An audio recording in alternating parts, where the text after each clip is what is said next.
UKలో 1 year masters. No IELTS required up to 5 years visa. High visa success rate. Cinema వాళ్ళని ఎంత వేధింపులు చేశారని కేటీఆర్ ఉద్దేశించారు. అవునండి, ఆయనకు మంత్రిగా ఉన్నప్పుడు అహంకారంతో మదం ఎక్కి ఎంతోమంది సినిమా యాక్టర్ల జీవితాలతో ఆడుకొని ఈరోజు వాళ్ళని డ్రగ్స్ కేసులో ఇరికిచ్చి ఆయన మాత్రం పక్కకు తప్పుకొని ఈరోజు ఎంతో మానసిక వేదనకు గురయ్యి ఒక విధంగా ఈరోజు నాగ చైతన్యకు విడాకులు అవ్వడానికి కారణం కూడా కేటీఆర్ గారే. నేను ఓపెన్గా చెప్తా ఉన్నాను. మీరు ఎంక్వైరీ కొండా సురేఖ దొంగ ఏడుపులు దొంగ మాటలు మాట్లాడుతుంది.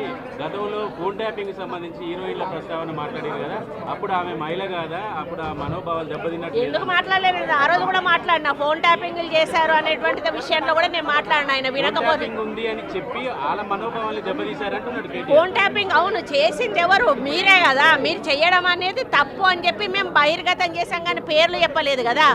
ఈ రోజు నేను చెప్తా ఉన్నా కదా, నాగ చైతన్య సామంత్య విడిపోవడానికి కారణం కేటీఆరే.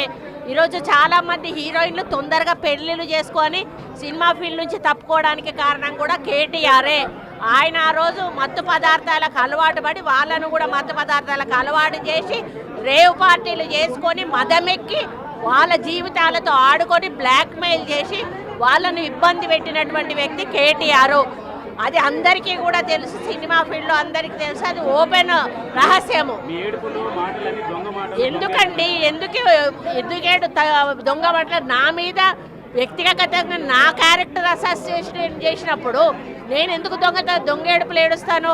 నువ్వు ఎవరి మీద వచ్చినప్పుడు ఏడిస్తే ఏదో నాటకం చేసినట్టు నా క్యారెక్టర్ అసాసినేషన్ చేస్తారు, నా మీద అసభ్యకరమైనటువంటి పోస్టులు పెడతారు. సిగ్గు లేకుండా మీ భారతీయ రాష్ట్ర సమితి పైన ఆ పేరు ఉంటుంది, అకౌంట్ పేరు, కింద మీ ఫోటోలతోటి కామెంట్లు ఉంటాయి.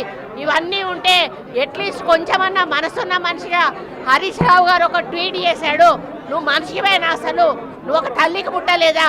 ఒక భార్యను చేసుకోలేదా? ఒక బిడ్డను కనలేదా? నువ్వు మనిషివి కాదా, పశువువా? నువ్వెందుకు రియాక్ట్ అవుతలేవు? మీ భారతీయ ఒక వర్కింగ్ కమిటీ ప్రెసిడెంట్గా నువ్వు రియాక్ట్ కావాల్సిన అవసరం ఉంది. అకౌంట్ మాది కాదని చెప్పాల్సిన అవసరం ఉంది.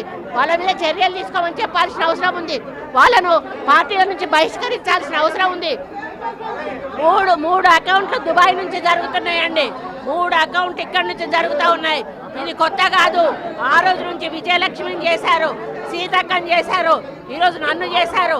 అసలు దానికి పద్ధతి పాడు ఉందా అని అడుగుతా ఉన్నాను. మీకు మనుషులకున్న అనుబంధాల గురించి, సంబంధాల గురించి ఏమైనా అవగాహన ఉందా అని చెప్పి అడుగుతా ఉన్నాను. సైబర్ క్రైమ్లో పెట్టామండి, పోలీస్ స్టేషన్లలో కూడా పెడతాము. పిసిసి ప్రెసిడెంట్ గారిని కూడా పెట్టామని కోరాను. అదేవిధంగా మరి వాళ్ళ మీద చర్యలు కూడా తీసుకోమని చెప్పడం జరుగుతూ ఉంది. కాకపోతే ఇది మాకు వచ్చేసి నాన్ అవైలబుల్ కేసు, దానివల్ల వాళ్ళు ఇంకా రెచ్చిపోయే అవకాశం ఉంటుంది. కాబట్టి ఇక ముందు జరిగితే మాత్రం దీన్ని సీరియస్గా తీసుకుంటామని హెచ్చరిస్తాము.